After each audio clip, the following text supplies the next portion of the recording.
Hello Scorpio, welcome po sa inyong reading. So this is for July 1st to July the 3rd, no? So Scorpio, para po sa mga bago, don't forget to click the subscribe button, smash the like button, and comment below kung kayo po yung nakaka-resonate. Hit the notification bell kung um, gusto nyo pong ma-notify kayo every time na tayo nagre-release ng bagong video, no? So, Scorpio, I want you to know that this is a general reading. So you may resonate with the entire reading or you may resonate with some bits and pieces of the reading. Take what's only yours. Scorpio, simulan na natin. Ano? So, what I am seeing here is you have to take advantage of this time while you can. The reason being is because you are in your situation for a specific reason, and that is for you to learn, no? What you need to either download, reflect on your life, no? I think that there's also something in here na masyado nating binibigyan ng stress or weight na gusto nating mangyari, which I feel like hindi pa um, hindi pa panahon. It doesn't mean na hindi mo makukuha, pero hindi pa panahon. Isipin na lang natin ang isang mangga, no? That is a seasonal fruit. Um, yes, pwede tayong kumain ng mangga all throughout the year, pero iba pa rin ang tamis kapag panahon, no, ng mangga. Um, Merong manggang binuro, pinilit sa tamis, still mangga, di ba? Pero hindi siya katulad ng in season. Yun nga yung sinasabi, no? There may be something that we are doing or forcing, to harvest. Instead of forcing it, that might prolong the agony of waiting. Might as well check something that would probably divert our attention to somewhere, no? Which is more productive at this current moment, which is needed with the King of Pentacles and the Ten of Pentacles. So I feel like malaki-laki na ang ating investments. I'm speaking probably directly with money, or it could be metaphorically. What I mean by abundance or investments are time, energy, effort. No,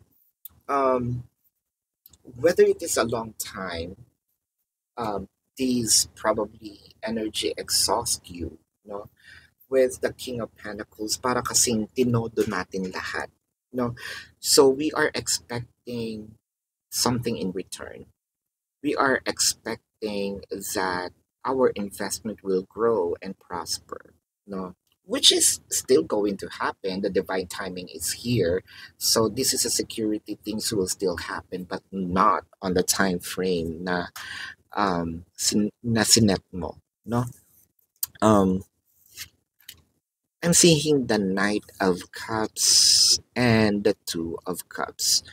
So when it comes to love, let's say, hindi porket binigay natin ang lahat sa person natin, we can expect and assume that they will do the same thing. No, ito nga yung sinasabi natin na um, your heart is not made your heart is very unique, no? And that is not made for all. And you might be expecting that this person also have a heart like yours. So it's totally different. Scorpio, medyo mabagal ang takbo ng sabihin nating way of appreciating you. Mabagal ang takbo ng sabihin nating yung pag-ibig niya sa'yo romantically. No, baka kasi, kumbaga sa school, accelerated na tayo, no? So, Nasa same level, same amount of time, pero ahead na yung learnings mo, accelerated na from grade 1 na grade 3 ka. So sila na grade 2. So nandun pa lang. So nakita mo yung difference. Makikita mo yung difference kasi you're way ahead of them. So you're not on the same boat, you're not on the same page, you're actually probably different paths as of the moment, no? With the relationship and connecting, katulad ng sinabi ko, mangyayari naman ang mangyayari um, in the divine timing. Huwag nating pilitin, huwag nating, um, kumbaga, we don't need to force something just because we want it. We may experience that thing or event, but not the same way we are expecting it. So try to savor each moment, no? It's not about the destination, it's the journey, ika nga, no? So, minsan sa paglalakbay natin sa buhay, um, masarap isipin, no? Kadalasan sana hindi na lang tayo dumating doon sa mga challenges. Pwede bang mag-teleport doon sa gusto kong puntahan right off the bat para hindi ko na ma-experience yung traffic, hindi ko na ma-experience yung pila, no? Yung pakikipagsiksikan, no? Yung init while traveling. Pero the journey is not complete without the destination, no? Sometimes the destination also adds up a little spice, no? That makes our journey even more meaningful, no? Minsan kahit isipin natin, o naplatan tayo dito, no? Syempre at that very moment nakakainis, tirik na tirik yung araw, no? Or gabi, wala naman tayong mahanap na tutulong sa atin. Nasa gitna tayo ng highway, flat tayo. So, it's nakakainis siya at that moment in time. Pero once you are already on the destination, when you look back at it, tinatawanan nyo, di ba? Na parang, naalala mo ba? No, papunta tayo dito, oh my God, na-flatan tayo. That makes the journey a little more um, memorable, di ba? With the Six of Swords and the Page of Wands. So katulad na ng Six of Swords, no? Sailing on I mean, this is smooth sailing, no? Sort of journey.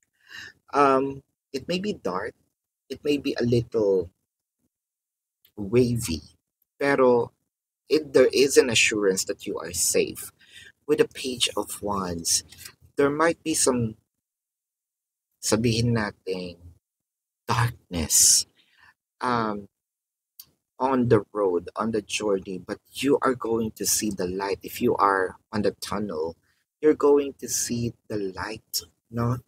Um, on your destination. I feel like somewhat you are already there with the Three of Wands and the Star.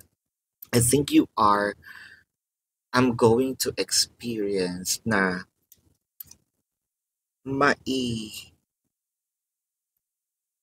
mailagay sa pedestal, no?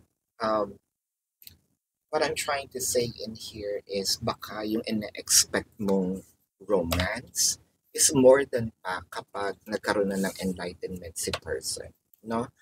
Um, aanhin mo yung relasyon na yun kung hindi mo naman siya ma-enjoy, no? Or aanhin mo ang isang connection kung hindi mo naman siya ma-enjoy, kung puro problema lang.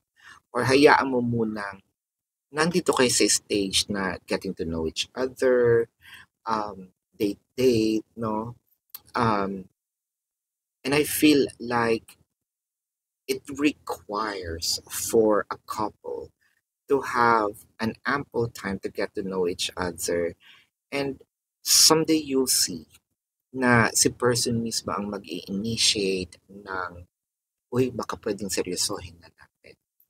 It is granted, it is written in the stars.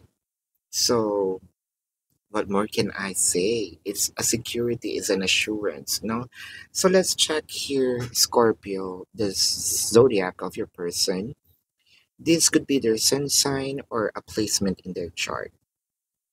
I'm seeing Aquarius, Leo, Sagittarius, Virgo, Capricorn, Pisces, Cancer, no?